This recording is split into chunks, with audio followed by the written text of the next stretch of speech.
Assalamualaikum warahmatullahi wabarakatuh. Waalaikumsalam warahmatullahi Siang Bapak Ibu semuanya. Selamat siang. Sama saya dalam materi pengibasan hari ini yang kedua tentang KSE. KS itu adalah kompetensi sosial emosional. Kalau kita bicara sosial emosional tuh bukan anak-anak saja, bahkan orang dewasa pun sudah banyak yang berpengaruh dengan sosial emosional. Ya, lanjut. Ya, tujuan yang pertama adalah membantu meningkatkan keterampilan mengelola emosi. Nah, emosi kita semua ini sebagai pendidik, apalagi kalau ketemu anak-anak yang susah diatur, bukan anak-anak saja ya, bukan anak ke sekolah saja, tapi karena kita berhubungan di dunia pendidikan itu paling penting. Lalu kolaboratif antar pendidik, nah itu juga penting sekali, tenaga pendidik administrasi. Tujuannya mendemonstrasikan metode ini kepada teman-teman semua dan kepada siswa boleh dicoba. Lalu yang ketiga adalah mengenai mindfulness. Nah, mindfulness itu berarti kita pola pikir ya, pola pikir. Lalu yang terakhir menganalisis konsep pembelajaran diferensiasi. Ya, lanjut. Next, ini tidak usah struktur kegiatan, lanjut. Nah, ini paling penting. Bagaimana sih pembelajaran bersifat kolaboratif dengan seluruh komunitas di sekolah Bapak Ibu? Apakah berkoordinasi dengan baik? Apakah kurang terjalin komunikasi? Ya, atau mungkin bisa jadi jalan masing-masing. Nah, ini kan sekolah ini bukan di sekolah saja, di dunia pekerjaan apapun harus ada saling komunikasi, integrasi, kerjasama dan segala macam. Sekarang dari kita ini kalau ingin memajukan sekolah ya salah satunya adalah kita saling komunikasi, integrasi, berkolaborasi untuk menjadi lebih baik lagi. Sejauh mana kolaborasi tersebut berjalan? Apakah berjalan dengan baik ataukah memang ada riak-riak yang terjadi? Saya rasa kalau riak-riak terjadi itu hal yang wajar, karena tidak ada yang namanya kita bertemu dalam satu tempat, satu kepala, pasti kan berbeda-beda. Jadi itu hal yang baik. Nah, bagaimana cara kita menyikapinya adalah kedewasaan kita untuk menanggapi jika ada masalah di tempat tersebut. Melatih murid kesadaran diri yang baik. Nah, ini yang paling penting. Kita setiap Senin selalu bicara sadar. Apa sadarnya? Jika ada sampah tolong diambil. Jika ada orang yang lebih dewasa tolong saling itu menghormati. Nah, itu kita selalu bicara seperti itu. Cuman kembali lagi, anak sekarang ini tidak seperti yang zaman-zaman kita dulu. Balik lagi ke zamannya kita yang solid, sopan, santun. Anak sekarang ini tidak seperti itu. Bahkan saya sering kalau bicara ke anak-anak adalah kepada siswa seperti ini. Kamu itu di saat jalan itu dilewat depan orang yang lebih dewasa, itu ada dua karakter yang terlihat berbeda. Karakter pertama adalah mereka jalannya dengan sopan menunduk. Lalu yang kedua, mereka jalan dengan sambil cepat dan berlari, tidak menoleh kanan dan kiri. Nah, itu efeknya larinya adalah ke orang tua. Selalu bicara seperti itu, baik lagi ke orang tua. Perkataannya sama tapi bahasanya berbeda. Sering saya seperti itu. Oke. Pengambilan keputusan yang bertanggung jawab, nah ini juga penting. Bukan siswa saja, kita pun dilatih untuk mengambil keputusan yang bertanggung jawab. Nah, untuk seperti ini kayaknya nggak mudah. Siapapun butuh waktu. Lanjut ke filosofinya. Serupa seperti para pengukir yang memiliki pengetahuan mendalam tentang keadaan kayu, jenis-jenisnya, keindahan ukiran, dan cara-cara mengukirnya. Serupa, iya. Kita kan ibaratnya siswa itu ibarat kayu, dimana yang kita harus tahu keadaan siswa tersebut. Lalu jenis-jenis di sini bukan jenis siswanya, bukan, tapi karakter siswanya kita harus paham. Keindahannya itu apa? Perilaku yang sudah mungkin dahulu diberikan sama orang tuanya, kalau memang bagus ya kita apalagi. Dan terakhir caranya nih, cara kita memberikan mereka materi, cara kita memberikan mereka keleluasaan, pola pikir yang luas, itu cara kita. Seperti seorang guru harus memiliki pengetahuan mendalam tentang seni mendidik. Mendidik sama mengajar itu berbeda. Kita selalu menganggap bahwa kita sudah mendidik anak-anak kita dengan baik. Jujur, saya sampai saat ini kata-kata mendidik itu mengerikan buat saya karena bebannya luar biasa. Kalau mengajar mungkin saya bisa ikhlas, bisa dengan penuh semangat. Tapi kalau mendidik itu sampai sekarang saya mengaku diri saya masih belum bisa mendidik siswa dengan baik. Karena kata-kata mendidik itu luas sekali.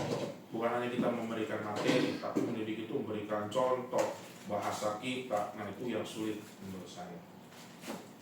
Bedanya adalah mengukir ya. Oke, selanjutnya adalah mengapa sih pembelajaran sosial emosional harus diterapkan pada siswa? Yang pertama,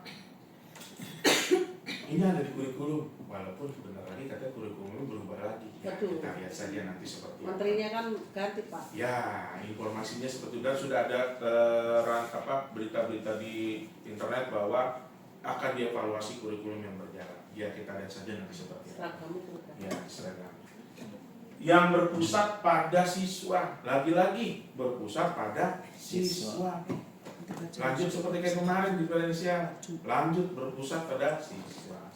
Tidak hanya memiliki intelijensi baik, tapi juga emosional. Nah ini, mungkin kita sudah pernah ketemu dengan anak-anak yang emosionalnya tinggi, ya mungkin seperti tahun lalu ada Gali, gitu kan, ya yang dimana ya kita tahu guru kita aja sampai diputar-putar pakai ban pinggang gitu kan, ikat pinggang, jantangin gitu. Tapi itu salah satu cara kita untuk supaya jangan sampai anak tersebut meledak. Nah itu bagaimana caranya kita. Dan sekarang pun ada beberapa di kelas-kelas yang seperti itu. Mampu mengatasi tantangan sehari-hari. Wah ini penting. Kalau kita santai, rileks, emosi kita terjaga, insya Allah kita bisa mengatasi masalah. Tapi balik lagi, masalah itu tidak sepenuhnya kita bisa tuntaskan, harus dengan perlahan-lahan.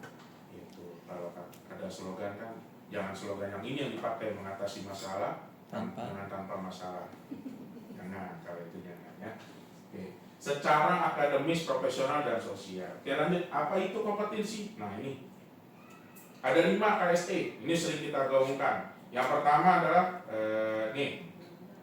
kesadaran diri, kesadaran sosial, pengolahan diri, keterampilan relasi, dan pengambilan keputusan yang bertanggung jawab. Ini penting buat kita semua. Lanjut. Bisa. Nah, sebelah kiri. Coba. Nah, tujuan pelajaran sosial adalah memberikan pemahaman baik pada siswa tentang diri sendiri dan orang-orang sekitar mereka. Ya, itu penting. Jadi mereka jangan egois. Nah, kadang-kadang kita di kelas menemukan nih banyak siswa-siswa yang agak egois dikit. Bentar-bentar kecolek dikit, ngadu ke depan, gitu kan, seperti itu. Padahal ya cuma bercanda, tapi ada juga anak-anak yang memang iseng benar. Nah, kita melatih mereka jangan cepat egois. Mungkin kalau dari kelas 2 ada beberapa yang seperti itu. Membantu siswa memperoleh pengetahuan dan pengetahuan yang akan membantu memahami emosi yang dirasakan. Menetapkan tujuan, mengurangi stres. Wah, ini yang paling penting. Stres dalam proses belajar. Ini bukan hanya siswa saja, kadang-kadang kita sendiri pun guru mengalami stres dalam proses mengajar. Mereka dalam proses belajar, kita dalam proses mengajar.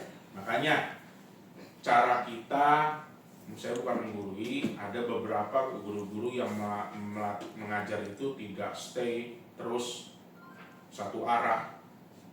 Ada yang mereka sekarang mengajar itu seperti di SMP SMA, hanya melemparkan kasus, hanya melemparkan materi, antar mereka berbicara, berdiskusi, dan sekarang itu sudah banyak yang gitu. Yang kedua, gunakanlah sekolah jangan hanya di dalam ruangan. Itu penting sekali lagi. Kenapa saya sering sebut seperti itu? Banyak sekali webinar-webinar yang mengajarkan bahwa kita harus di luar, usahakan belajar di luar. Itu dengan situasi yang berbeda, dengan situasi yang baru. Mungkin ada beberapa sekolah yang di kelasnya tidak dilukis dan segala macam, akhirnya suasananya monoton gitu terus. Tapi kita alhamdulillah ada yang suasananya di hutan, ada yang suasananya di macam itu kan, itu bagus alhamdulillah. Mencapai kebahagiaan, wah ini penting juga ya. Manusia harus selalu bahagia di luar, bahagia di dalam. Yang penting adalah bahagia di dalam, itu yang paling sulit. Makanya emosi itu kan penting kita pelajari. Lanjut. Nah ini yang tadi manfaatnya. Pertama, meningkatkan prestasi akademik ya, dimana saat emosi mereka santai, rileks, nyaman, insya Allah bisa menambahkan prestasi akademik. Percaya diri pasti ya, semakin dia pede, semakin dia nyaman di kelas, semakin dia tenang di kelas, dia akan percaya diri berbicara. Empati, nah ini juga sulit membuat rasa empati kepada orang lain. Sulit sekali. Karena zamannya sekarang ini zamannya adalah egois, apa-apa sendiri, tidak peduli orang lain. Zamannya sekarang ini seperti itu. Kenapa? Karena kita diarahkan dengan kesibukan kita diri sendiri. Contohnya gadget dan segala macam. Jadi nggak peduli tuh orang ngomong apa kek, gitu kan. Tetap aja main HP, gitu kan. Jadi ya itu udah terbiasa kayak gitu. Yang jadi mengerikan gitu. Meningkatkan keterampilan membangun hubungan baik. Nah ini membangun hubungan antar siswa. Tekanan emosional, jangan memberikan tekanan kepada siswa terlalu tinggi. Kasihan juga mereka. Kadang-kadang pressure mereka itu udah sampai rumah luar biasa. Anak sekarang ini jam mainnya berkurang. Ya, jam mainnya sangat berkurang. Apalagi SMP SMA itu luar biasa. Pulang jam 4, jam 5 lanjut les. Lanjut les, pulang-pulang jam 7 setengah 8 ngerjain PR. Kalau sempat, gitu kan. Jam 9 setengah 10 bahkan kadang-kadang jam 10 baru tidur. Pagi berangkat seperti itu. Jadi masa bermainnya mereka tuh sudah sangat-sangat kurang. Nah, akhirnya larinya egoisnya kemana? Mainnya sendiri dengan HP, kesenangannya seperti itu. Nah, pembelajaran emosional menurut kolaboratif Castle itu ada 5. Kesadaran diri, self awareness, manajemen diri, self management, kesadaran sosial, social awareness, kemampuan berinteraksi, dan yang terakhir pengambilan keputusan, decision making. Ini yang sangat sulit. Nah, lanjut, nanti kita akan coba teks cara stop ini. Lanjut Ibu. Nah, kita bicara kesadaran diri. Yang pertama adalah mengajarkan diri untuk dapat mengenali emosi sendiri. Sedih, bahagia, marah, takut. Kita harus tahu kapan kita rasanya bahagia, kapan kita merasa sedih. Jangan kita merasa sedih tiba-tiba di saat yang tidak baik. Itu juga nggak bagus.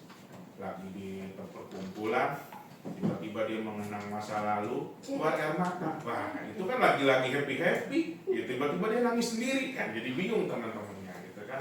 Jadi harus tahu kapan.